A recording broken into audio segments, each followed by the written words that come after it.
when I started being in the wellness industry and having this moniker attached to me, the Acro Queen. And I was like, what? I'm not a queen. But it was because I was one of the few women leading acro yoga, not just locally, but around the world. And people naturally saw me as a leader in the industry. They saw me putting together events, workshops. They saw me teaching at festivals. They saw me being an outlier because I also taught a very specific practice. And now 7 years into my business coaching, and it didn't just happen within 7 years, but actually I think like probably into year 4 of my coaching is when leads, right? Potential clients started just popping into my DMs, asking me questions, writing me emails, because I had created so much content, so much value that now I was recognized as the industry leader for business in the wellness industry. And for those of you who don't know me, hello, my name's Ariane, and I'm a business coach for holistic and wellness professionals, yoga teachers, coaches, naturopathic doctors, holistic NPs, you name it. So why does this matter? Nowadays, we want to differentiate ourselves from the masses in different ways. One way is going to be through great branding, great brand positioning, but another way is also going to be leadership, expert status, authority. And how does that happen? How do you become an authority? Because I know that like imposter syndrome always creeps in and starts telling me like, oh, Ari, you don't know enough yet, or Ari, you haven't made $1 million in your business yet, so why should people listen to you, right? All these useless at the end of the day, useless bits of itty bitty shitty committee conversation start popping into my mind and deter me. But at the end of the day, what positions you as an expert? It's you. It's you showing off. And to me, that's like the easiest thing to do. And you're like, what? Showing off, Ari? I get to show off what's in my head. Because if you've been doing what you've been doing for years, like I've been a yoga teacher for 20 years, I've been an entrepreneur for 20 years, or maybe longer actually, I get to show off all the things that I've learned. I say I have a PhD from the School of Hard Knocks and a really lovely degree from university. But what actually has taught me to move faster, to make better decisions, to start new brands like the Yoga Expo and Move Clothing is that I have shared my information. People see me as a solution to their problem. Oh, funnels? I don't know anything about funnels. Well, I talk a lot about funnels. Oh, high ticket program, retreats. I talk a lot about those things. So the more you talk about things, and here's the crazy thing, you can repeat yourself probably 10 times, and each one's going to be similar, but different enough that they're going to land in the ear of somebody in a different way. So for example, if I were to talk about retreats and how leading retreats is so powerful and how it can change your life, well, if I choose to speak about it from a profit point of view and how to maximize your profit versus speaking in it from experience, maybe whoever's listening to that content, to that information, is in a different stage in their lives and their careers. So this is why it's so important when we get to really like sink in, understand who our clients are and how to speak to them. That's why we talk about magnetic messaging, powerful messaging, because you never know the stage that people are at, the problem that they need solved. So here's a cool exercise that you can do. And I give this in my coaching clients. Get a piece of paper and write down 30 problems you can solve. 30. And I want you to do it in two different ways. Way number one is going to be problems that are internal, like feelings, right? Things that are not tangible. And then problems that are tangible. And you're going to think of it in these three different layers. Layer one is the problem I know I have and I'm willing to talk about, I'm willing to share. Like this is me sitting with a girlfriend and saying like, oh my gosh, I got my moon. I'm so bloated. I get the worst cramps. I'm so tired. I snapped at my husband and my kid the other day. This is awful. It always happens to me. Problem I know that I'm not willing to share, right? Oh my God, I got my mood. I've been second guessing my whole entire life. The last few days I've been just crying nonstop. Not only was I kind of mean to my kid, but like I snapped at her in a way that like, made her cry, whatever. It's stuff that you write in your journal, not that you're going to share with your bestie or like even just like a friend drinking a glass of wine. And then the third one is the problem I don't know I have that I'm not willing to share. And you're asking me, well, how do you share a problem that you don't know you have? So this is the real deep internal stuff, right? Is the stuff that is root cause scenario. For those of us, again, in the wellness world, we understand root cause. So think of it this way. If I'm dealing with really painful periods that are like throwing my moods off all over the place, it could be a massive hormonal balance, right? Like imbalance, pardon. So I could be dealing with underlying factors that are actually going to be health issues in the future. What else? Think about if my crazy moods are maybe pushing my family away, how that can affect, maybe not right now, but in the next few years. This is stuff that really gets people to being like, whoa, maybe I need Ari's solution, which is, I don't know, a hormonal tea for women who are PMSing. And the reason I'm using this example is that I just had an amazing conversation with a woman who does exactly this. So we talked about these things and she was like, oh, I never thought of it that way, right? So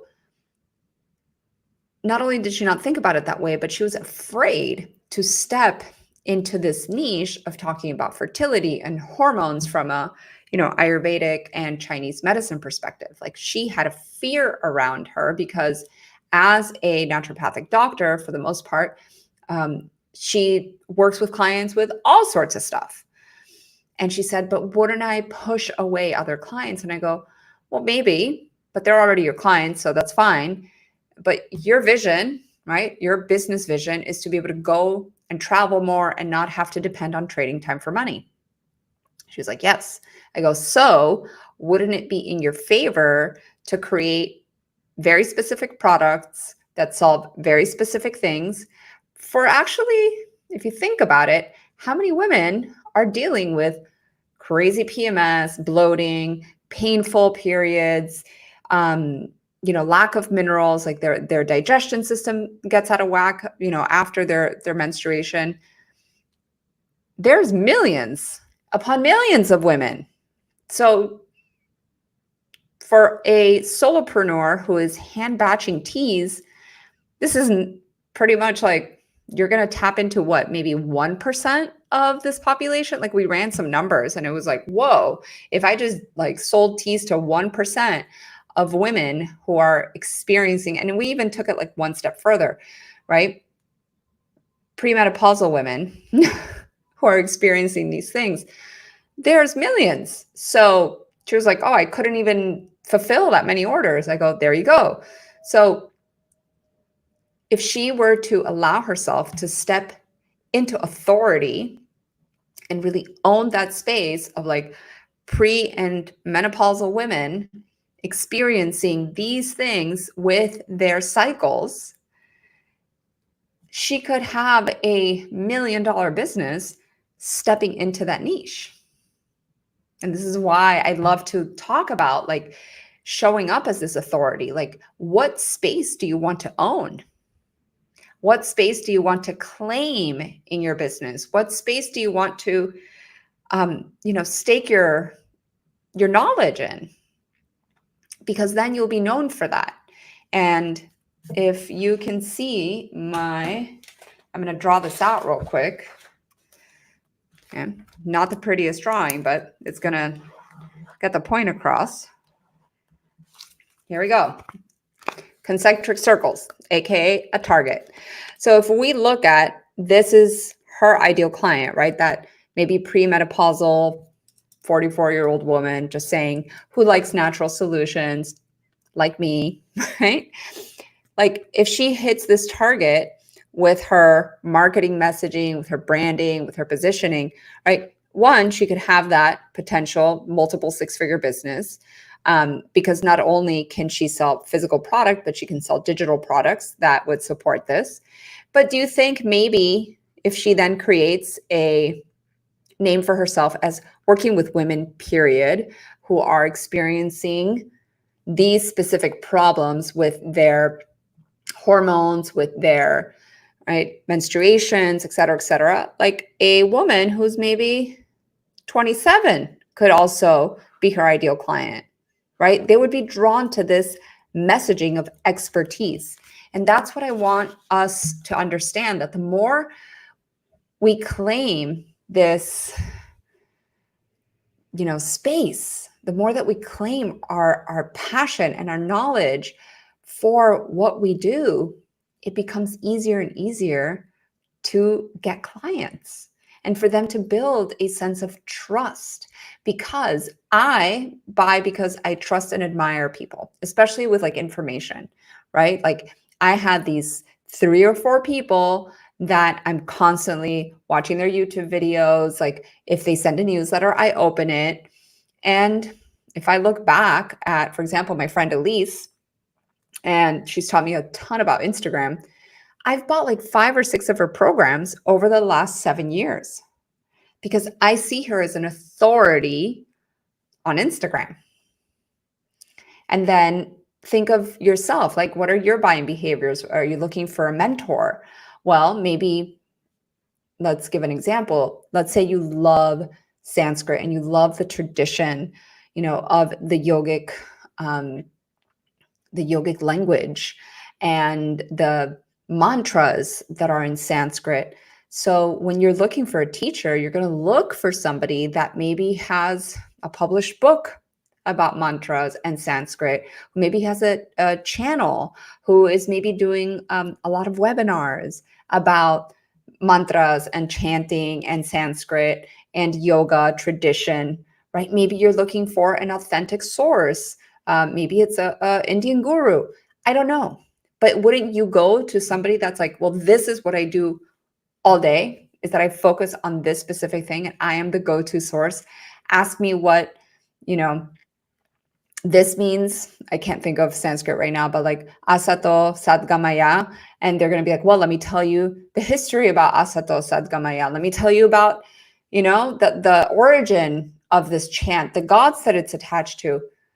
I want that person if I want to study more Sanskrit and be well-versed.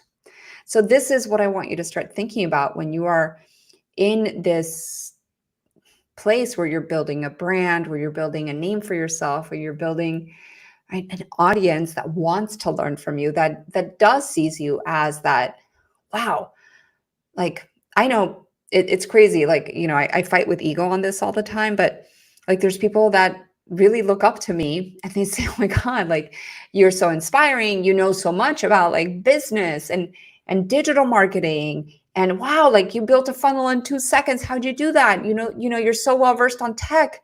I want to learn from you. And it's like, well, yes, I've actually put so much time into being skilled, into learning about funnels, into learning about, automations, how to maximize cart value. Like All this stuff I love. So I keep learning, I keep reading, I keep going to seminars, I keep, getting deeper into software, because the more I know, the more I can support my clients, the more courses I can make, the more 5-day challenges I can lead. So this is really a blessing, an opportunity to ask yourself, am I willing to be that person? Am I willing to do the work that it takes to put myself out there in that way? And if you're like, oh, I don't like to make videos, Ari, can we do it a different way? Can you do audio? Can you write a book? Right? There's so many different ways that are going to suit your personality.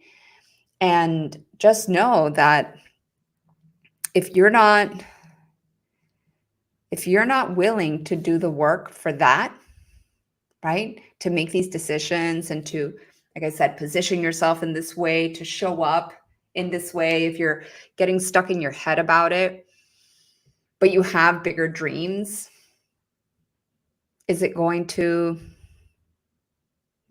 happen? Just because you think it doesn't mean it's going to happen. It's you have to do it. And when you do it, that's why my motto is like, be, create, inspire. Like, let's be in our highest state so that we're creating consistently, right? We're creating marketing, we're creating content, we're writing a book, we're publishing a blog, we're creating a new program, we're diversifying our offerings so that our clients are inspired, our audience is inspired. The person who just learned about follicular phase in menstruation and what you should do about it feels better, and now they're going to be nicer because they're feeling better.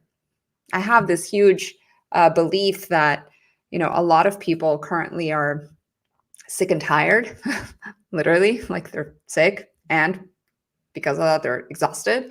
And so like people aren't being as nice anymore. They're not being as helpful because they're living from an empty cup. So imagine those women who are now feeling better because of your product, your service, or the men who are being better dads because you coach them and you created content, a piece of video. Like, I know I watched this one piece of video the other day about reading to my daughter and how that impacts, right, her ways of learning and like all the schools. I watched one Instagram video and I got so inspired, and now we've set up a routine. One Instagram video. So what would it take for you to sit there and create that one Instagram video that might help that one person? Because now you're in service, you're of service, and you're working for purpose and on purpose. You see the difference? So what would that do for you, for your business, for your life? How would you show up? These are the types of questions I want you to start asking yourself, and I want you to start taking action on.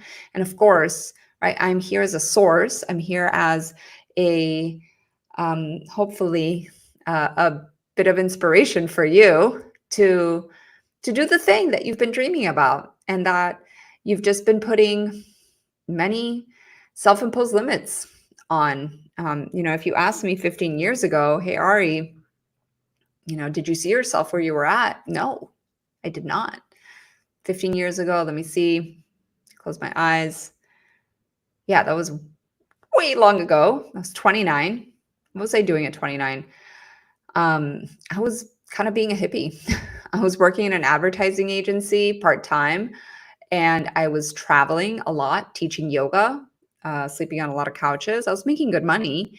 And, I was riding my bike around South Beach. I never thought that I would have a clothing line, that I would co-own the largest yoga trade show in the United States, that I would have a multiple six-figure coaching and course business. I never thought that I would be generating passive income from, owning properties and owning stock and investments. I had no clue. But I had that oh shit moment. And it happened because I went to one talk from one of my mentors who asked some really great questions and positioned, the responsibility on me to actually ask myself those questions and say, like, what do I really want? What do I really, really want in my life? And that's what spiraled everything. I was able to own my authority, and I was able to stand up taller and feel a bit lonely because I left a lot of that past behind, right? The hippie path, as I call it. I'm still a hippie, but I like to call myself a rich hippie. So if I look at it, right, like if I hadn't done that, if I hadn't asked myself those questions, if I hadn't started taking imperfect action, launched my course, learned about the funnels, started implementing, right, consistent social media, learning from different experts, investing in masterminds, I would still be riding my bike around South Beach. Again, I had a great life, but I was kind of like tapped out, right? I couldn't teach any more yoga classes. I didn't have more time to work at more agencies. So it was that thing that sparked my vision, right? That helped clarify that vision so that I could build everything that I've been building. And I don't do it alone, but I'm so blessed that I was able to say, okay, you know, who's here to be on my team so that we can keep growing together. And that's the goal, right? That's the goal of how we set ourselves up as we get older, as now, you know, I have a family now to really look at. But if our goal is to generate a business that is impactful, that is in service, that, you know, not only helps our clients, but helps us at the same time, then we're winning. We're winning because we're allowing ourselves to be seen as leaders, to be seen as authority figures, to be respected in our industries, to be called upon for podcast interviews, to show up on stages and speak. Which, by the way, you know, if you haven't checked out the Yoga Expo, this is a great opportunity. If you're a wellness expert, like, we love you guys, go get on stages. This is the way to go. Right? Like, do the scary thing, put in the application. Like, you never know what could happen. So this is just a message that I know, if you're in that space, probably spoke to you. And, you know, I would love to be that next step for you. So please let me know how I can support you. You can join my communities. I have a free Facebook community. I also have a membership where I coach people. So reach out to me, and I would love to answer some questions, ask you some questions, and see what happens. And until then, be, create, inspire. Love you. See you soon. Ciao.